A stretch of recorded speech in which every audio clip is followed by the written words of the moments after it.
Get ready for the dictation. Start. For centuries, Europe imagined itself to be the center of world, its order, politics and culture. Decolonization, the emergence of the United States as the Western world's sole superpower, and the rise of the rest dramatically diminished the centuries old domination of the European states and their ability to shape the world in their own image. The contemporary international order is hardly Eurocentric, dominated by the US and challenged by rising great powers or superpowers. It is moving toward a multipolar order wherein Europe's system shaping capabilities have been rather limited, or so it has been until now. The political and military aftermath of Russia's war on Ukraine could potentially tilt the current global balance and take us back to a Eurocentric world order, albeit far less power and dominating than its earlier avatars. For sure, the US continues to dominate the transatlantic security landscape, and this is likely to remain so. And yet, the new security consciousness in Europe will reduce Washington's ability to continue as the fulcrum of the transatlantic strategic imagination. Second, if Donald Trump returns to the White House in 2024, the Europeans are likely to take their own security far more seriously. In any case, there is little doubt that Europe going forward will emerge as a major locus of transatlantic security imagination. The process has clearly begun.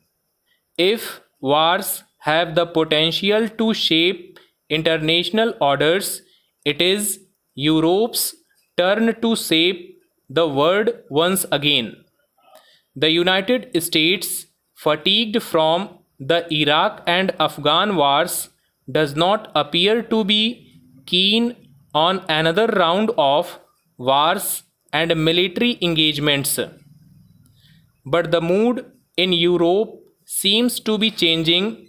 There is a shift in narrative from pacifism to insecurity induced militarism.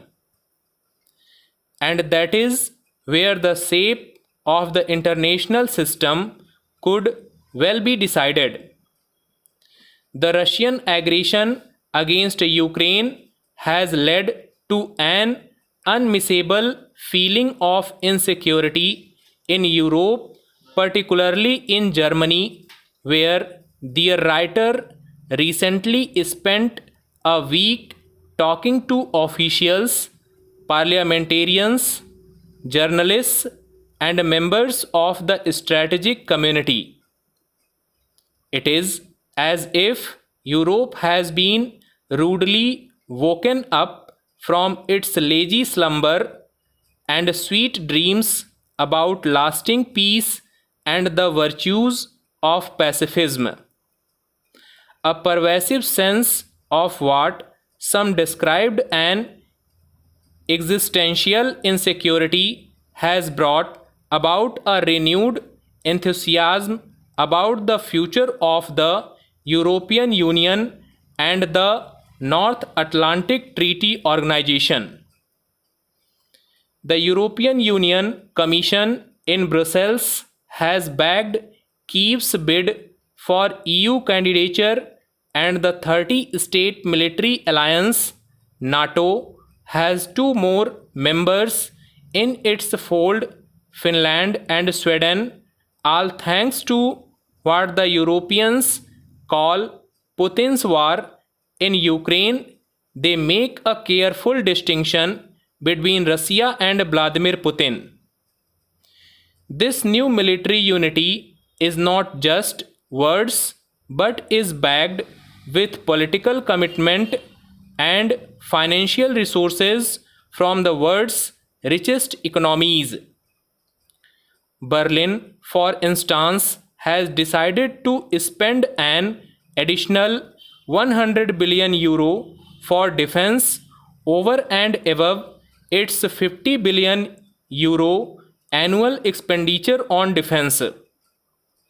It is set to announce a new national security strategy early next year, and the hope of changing Russia through trade is no longer popular amongst most German policy makers and thinkers.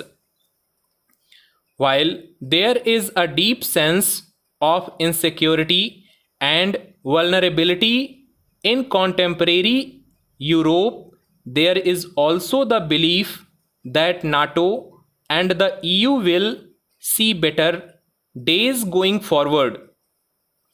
To that extent, many consider Mr. Putin's Ukraine war as a blessing in disguise. Stop.